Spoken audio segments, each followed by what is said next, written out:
बिस्मिल्लाहिर्रहमानिर्रहीम। अस्सलाम वालेकुम viewers theory of automata series के साथ मैं मोहम्मद सफदर डोगर। वीवर्स आज की वीडियो के अंदर जो टॉपिक हम कवर करेंगे वो है जी context free grammars. Context free grammars क्या होती हैं? कंटेक्स्ट फ्री ग्रामर्स के थ्रू हम कैसे लैंग्वेज वगैरह या दूसरी लैंग्वेज वगैरह को जनरेट करते हैं और कंप्यूटर में इसकी क्या फ़ायदा है, तो आज के लेक्चर में हम इसको कवर करेंगे। तो स्टार्ट करते हैं viewers. For earliest computers, every procedure, no matter how complicated, and had to be spelled out in the curdest set of instruction. They accepted no instruction except those in their own machine language. Viewers, जब समझ लें कि जब computer अभी ईजाद हुए थे या पहले वाले जो कंप्यूटर थे ना, तो उनके अंदर इंस्ट्रक्शन को पास करना या इंस्ट्रक्शन को रीड कराना सबसे बड़ा मसला था। They accept no instruction except those in their own machine language. वो सिर्फ उन्हीं मशीन लैंग्वेज को यानी कि रीड करते थे या समझते थे। उनके लिए इनको इंस्ट्रक्शन को समझाना या इंस्ट्रक्शन को समझ रीड कराना या इंस्ट्रक्शन को समझने उसके ऊपर वर्क कराना बहुत बड़ा मसला था। It could take quite a few to evaluate one complicated arithmetic expression. अगर आपने कुछ अरिथमेटिक एक्सप्रेशन जो है ना उनको एवोल्यूट कराना हो तो ये हमारे लिए सबसे बड़ा प्रॉब्लम है। जैसे आज के कल के कंप्यूटर की अगर हम देखा जाए, आपसे वो बंदा कहता है कि मुझे 10-12 नंबर जो है ना उनको ऐड कर दो, तो आप क्या करेंगे? अपने विंडो के ऊपर जाएंगे और वहाँ से कैलकुलेटर ऑन करके आप अपने उस नंबर को जो है ना वो ऐड करवा सकते हैं। यानी कि आजकल के कंप्यूटर के अंदर ये काम करना इतना मसला नहीं है, जबकि पहले वाले कंप्यूटर जो थे या आज से जब शुरू में जो कंप्यूटर ईजाद हुए थे जिनको सिर्फ मशीन लैंग्वेज ही समझ आती थी या अपनी कोई इंस्ट्रक्शन वगैरह जो रीड करते थे, उन्होंने ये काम कराना बहुत ज़्यादा एक बड़ा मसला था। The earliest computer accepted no instruction other than their own assembly language.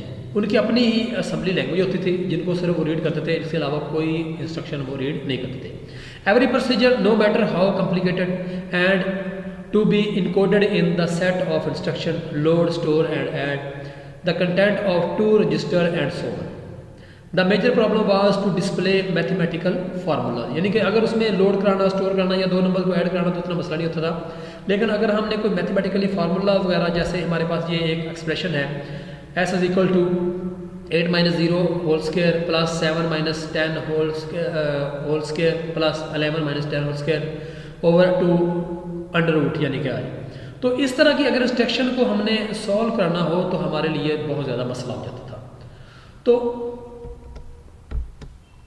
A super program called the compiler does the conversion from a high level language into assembler language code.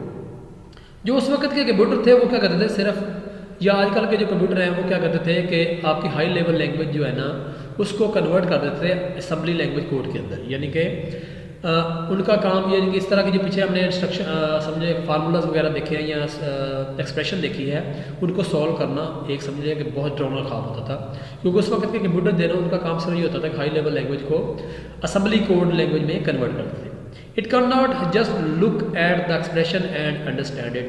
वो इस तरह के एक्सप्रेशन वगैरह को understand करना एक बहुत ज़्यादा मसला होता था। Rules must be given by which this string can be processed.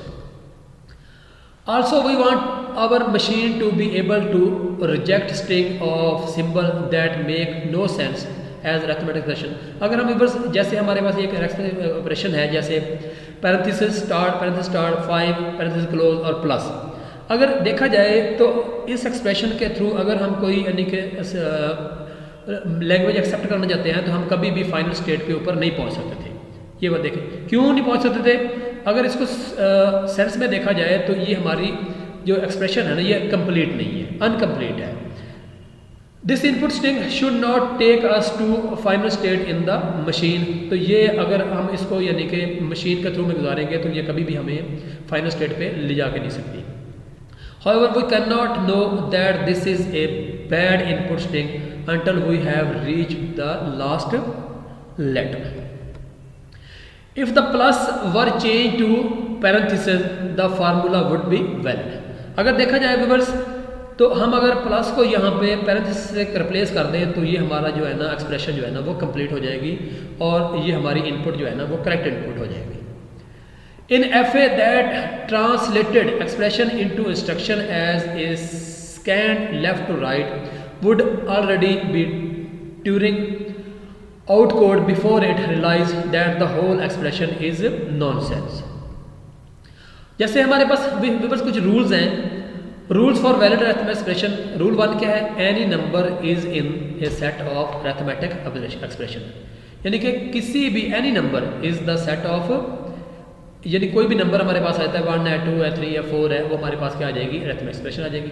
Rule 2 है if A and B are in arithmetic expression then so parenthesis A minus parenthesis A in A plus B parenthesis A minus B into A multiply by B into A divided by B A exponential B for, यानी कि ये हमारी, यानी कि अगर हमारे पास any number कोई भी नंबर है वो भी अगर हमारे पास अरिथमेटिक एक्सप्रेशन है, अगर हमारे पास ए और बी अरिथमेटिक एक्सप्रेशन है तो हम कह देंगे कि पैरेंथेसिस के अंदर ए वो भी अरिथमेटिक एक्सप्रेशन है, माइनस ए ये भी हमारे पास एक अरिथमेटिक एक्सप्रेशन है, ए प्लस बी को अगर हम पैरेंथेसिस में क्लोज कर दें तो ये भी हमारे पास क्या है? अरिथमेटिक एक्सप्रेशन है। इसी तरह व्यूअर्स अगर हम कहते हैं कि ये हमारे पास a माइनस बी, ये भी हमारे पास अरिथमेटिक एक्सप्रेशन है। For example the input string 2 plus 3 यानी कि पैरेंथेसिस ऊपर close multiply by into 5 plus 7, तो ये हमारे पास एक अगर इनपुट स्ट्रिंग्स है तो अगर हम इसको सॉल्व करना है the way this can be produced from the rules is by the sequence 2 is in arithmetic expression, 3 is in arithmetic expression, 2 plus 3 is in arithmetic expression, 5 is in arithmetic expression, 7 is in arithmetic expression, 5 plus 7 is in arithmetic expression. Then 2 plus 3 को अगर हम plus कर दें और 5 plus 7 को add कर दें और उन दोनों को मल्टीप्लाई कर दें तो ये भी हमारे पास क्या बन जाएगी? एक अरिथमेटिक एक्सप्रेशन बन जाएगी। कन्वर्ट दिस इनटू, यानी कि अगर हमने इसको रिवर्स कन्वर्ट करना हो इस एक्सप्रेशन को, ये वाली नीचे वाली एक्सप्रेशन है, और इसको हमने लोड कराना हो तो हम कैसे कराएंगे?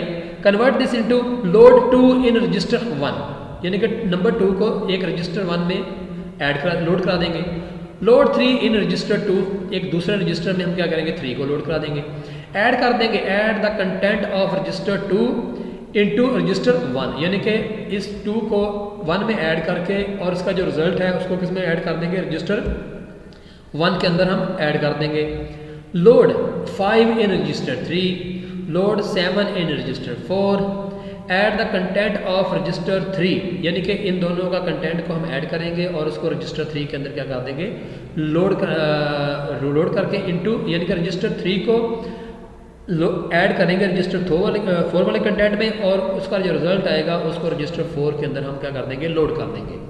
उसके बाद क्या करेंगे? मल्टीप्लाई कर देंगे रजिस्टर 1 को बाय रजिस्टर 4 को, यानी कि रजिस्टर 4 के अंदर जो वैल्यू पड़ी हुई है जो 2 और 3 का ऐड है, और इस तरह जो रजिस्टर 4 के अंदर वैल्यू पड़ी हुई है जो 5 और 7 का ऐड है, इन दोनों को मल्टीप्लाई कर देंगे तो हमारा रिजल्ट जो है ना वो शो हो जाएगा और उसको रजिस्टर 4 के अंदर हम शो करा देंगे। व्यूअर्स एक नोट है यहाँ पे, AX, BX, CX and DX are 4 general purpose register. जो हम रजिस्टर यूज़ करते हैं, जो आपने समझने के किसी कोर्स में असेंबली लैंग्वेज में या एडवांस आर्किटेक्चर में पढ़ा होगा कि हमारे पास 4 तरह के जनरल पर्पस रजिस्टर होते हैं जिनको AX, BX, CX and DX बोलते हैं। अकोमोलेटर, बेस रजिस्टर या इस तरह के रजिस्टर होते हैं हमारे पास। उसके बाद अगर हम ग्रामरली देखें, study of grammar as well as the set of rules themselves, we sometime refer to the set of rule as forming a generative grammars. According to the rules in English grammar that allow us to form a sentence by juxtaposing a noun and a verb, we might produce birds sing। यानी अगर viewers हम grammar के rule से देखा जाए और हमारे पास एक फिक्रा आ जाए बर्ड सिंग, तो हम कह देंगे कि ये ठीक है। However, using the same rule might also produce march sing, यानी कि मार्च का महीना है वो गा रहा है, या हम कह देंगे कि केटू पहाड़ी जो है ना वो गा रही है। तो अगर हम रूल्स के लिहाज से देखें तो ये वाला जो फिक्रा है ना ये हमें ठीक लग रहा है कि बर्ड सिंग परिंदे गा रहे हैं। उसके बाद अगर हम कह दें कि मार्च गा रहा है या केटू पहाड़ी गा रही है तो हमें लैंग्वेज के लिहाज से या रूल के लिहाज से लग रहा है कि ये दोनों फिक्रे जो है ना वो गलत है, रॉन्ग है। इसी तरह व्यूअर्स हमारे रोज़मर्रा ज़िंदगी में कुछ सेंटेंस ऐसे होते हैं, जैसे हम कहते हैं बस आ रही है या कार आ रही है, हम कहते हैं ट्रक आ नहीं रहा, आ रहा है, आ नहीं रही। इसी तरह हम कह देते हैं ट्रेन आ रही है। अब ये जो लोग ज़बान को समझते हैं या जो समझ लें कि अदब यानी कि समझते हैं लैंग्वेज वगैरह से जिनका तल्लक है, उनको इनकी इस्तिलाह का पता होगा कि हम ट्रेन को क्या कहते हैं। ट्रेन को हम मुअन्नस के तौर पे क्यों यूज़ करते हैं? हम कहते हैं कि ट्रेन आ रही है, हालांकि ये भी तो कह सकते हैं ट्रेन आ रहा है। लेकिन अगर आपको कोई बंदा कहे कि ट्रेन आ रहा है तो आप कह देंगे ये गलत कह रहा है, ट्रेन आ रही है। इस तरह अगर कोई बंदा कहता है बस आ रहा है तो हम कहेंगे कि ये लैंग्वेज के लिहाज से या रूल्स के लिहाज से या ग्रामर के लिहाज से ये गलत कह रहा है, बस आ रही है। इस तरह अगर हम कहते हैं ट्रक आ रही है तो हम ग्रामर के लिहाज से कहेंगे ट्रक आ रही नहीं बल्कि ट्रक आ रहा है। तो ये कुछ ग्रामर्स के रूल्स होते हैं जिनको फॉलो करके हम किसी लैंग्वेज को समझते हैं या बोलते हैं। In the high level computer language one number is as good as another. If y is equal to a plus 3 is a valid formulation, then so far x is equal to b plus 2, x is equal to b plus 4 7 3, x is equal to b plus 9 9, and so long as the constant do not become so large that they are out of range। यानी कि ये वाला जितना सारा जो हमने लिखा हुआ फिक्रा लिखा हुआ है ये आउट ऑफ रेंज आ रहा है। लेकिन अगर हम इसको ऐसे कर दें x is equal to b plus 2 या हम कह दें x is equal to b plus 4 7 3 या x is equal to b plus 9, तो मेरे पास ये एक सिंटैक्स के लिहाज से ये सही आ जाएगा। We do not try to divide by zero, हम कभी भी ज़ीरो पे किसी चीज़ को डिवाइड नहीं करते। To take the square root of a negative number, इसी तरह हम कभी भी नेगेटिव नंबर का स्क्वायर रूट नहीं लेते। And to mix fixed point number with a floating point number in bad way। In general, the rules of computer language grammar are all syntactic and not semantic। Weavers computer के अंदर जो भी rules हैं ना वो सारे syntax पे काम करते हैं और सिंटैक्स के से हम कहते हैं सिंटैक्टिक रूल्स हैं। और लैंग्वेज में हमें हमेशा सेंटेंस या सेमेंटिक रूल इस्तेमाल होते हैं। कंप्यूटर जो है ना वो सिंटैक्टिक रूल को फॉलो करता है, सेमेंटिक रूल को फॉलो नहीं करता। जबकि कोई भी लैंग्वेज वो सेमेंटिक रूल को फॉलो करती है, सिंटैक्टिक रूल को फॉलो नहीं करती। अब सेमेंटिक क्या होते हैं? Rules that involve the meaning of word. इस तरह अगर सिंटैक्स की बात की जाती है, rules that do not involve the meaning of word. In English the meaning of word can be relevant, but in arithmetic the meaning of number is easy to understand.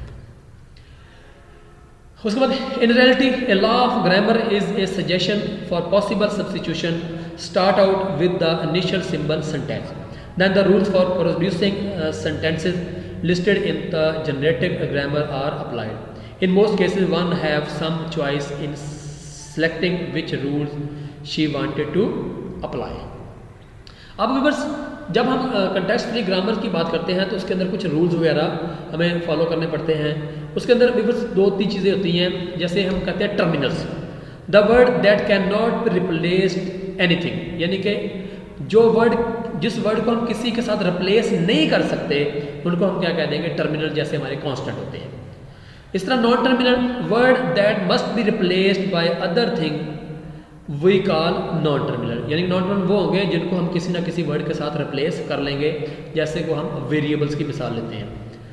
Through the production procedure we develop the sentence into as many non terminal as it we was going to become, यानी कि जब हमने कोई word या sentence produce करना होगा तो हमें नॉन टर्मिनल्स को जो है ना विवर्स सहारा लेना पड़ेगा या उनको हम रिप्लेस या सब्स्टिट्यूट करते जाएंगे।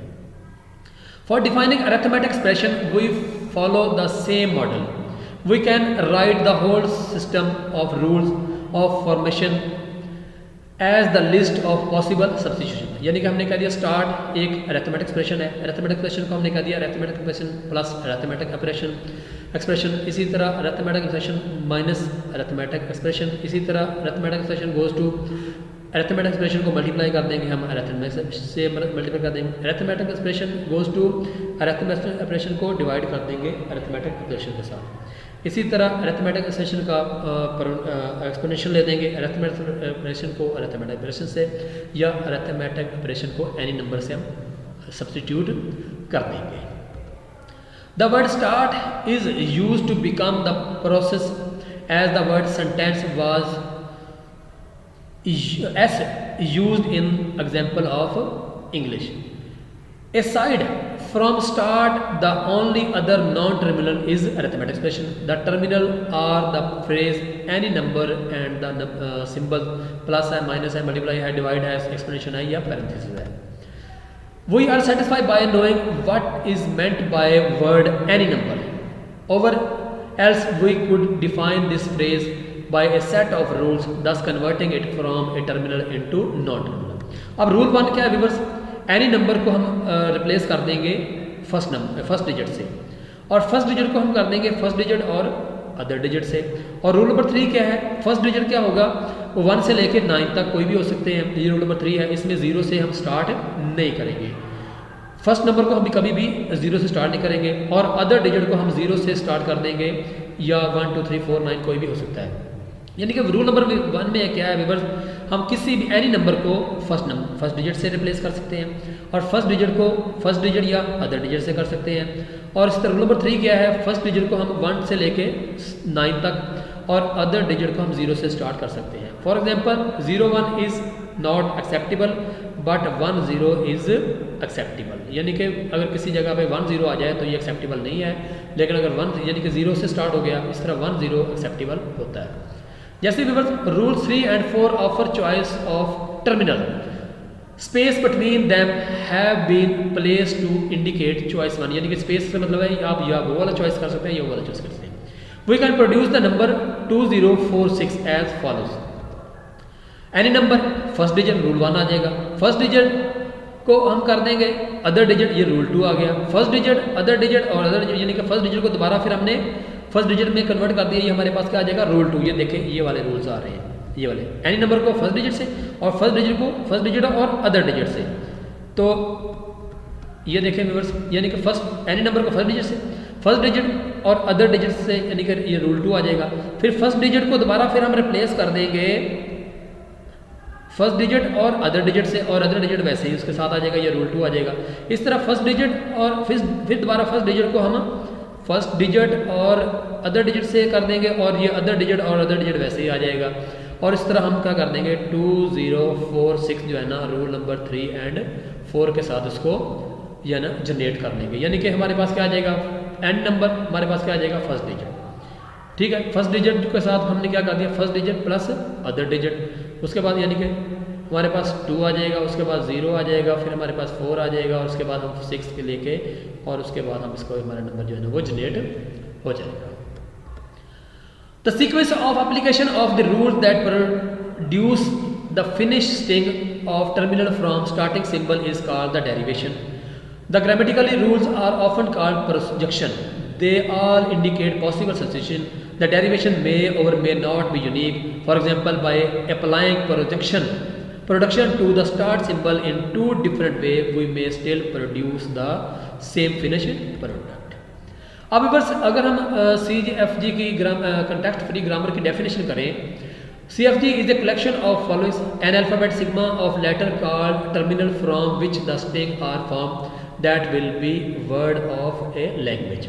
A set of symbol called non-terminal, one of which is S stand for start है. यानी कि जब हम स्टार्ट करेंगे तो उसको हम किससे स्टार्ट करेंगे? S से स्टार्ट करेंगे. A finite set of projection of the form non-terminal, finite string of terminal and or non-terminal. यानी कि अगर हम व्यूअर्स हमारे पास सिग्मा के कुछ हम नंबर जो है ना वो स्ट्रिंग को है ना जनरेट करेंगे, ऐसे हम स्टार्ट कर देंगे, और उसके बाद हम टर्मिनल या नॉन टर्मिनल के साथ एक जो पूरी स्ट्रिंग जो है ना उसको हम जनरेट कर सकते हैं. The string of terminal and non terminal can consist of only terminal designated by the lower case letter and special symbol, over of only non terminal, over any mixture of terminal and non terminal, over even the empty string. At least one projection has the non terminal S as its left side. यानी कि हमारे पास कम से कम एक अगर हमने production करनी है तो वो S को हम लेफ्ट साइड पे लाजमी रखेंगे. व्यूअर्स के बाद नोट्स है, the terminals are designated by small letter while the non terminal are designed by the capital letter, यानी कि जब भी हम टर्मिनल की बात करेंगे उनको स्मॉल लेटर से शो करेंगे और नॉन टर्मिनल को हमेशा हम कैपिटल लेटर से शो करेंगे। ये एक नोट है। There is at least one production that has the non terminal S as its left side. अगर हमारे पास कम से कम हमने एक प्रोडक्शन लाजमी करेंगे जो एस नॉन टर्मिनल से स्टार्ट होगी। तो फिर इसकी एग्जांपलें हम अगले वाले लेक्चर में करेंगे। तो आज के लेक्चर को यहीं पे ख़त्म करते हैं। उम्मीद है कि आज का लेक्चर की आपको समझ आ गई होगी। अगला लेक्चर से अगर आप उसको देखेंगे तो ये वाला लेक्चर आपको मज़ीद और समझ आ जाएगा। तो नेक्स्ट लेक्चर तक बाय, ओके, अल्लाह हाफ़िज़।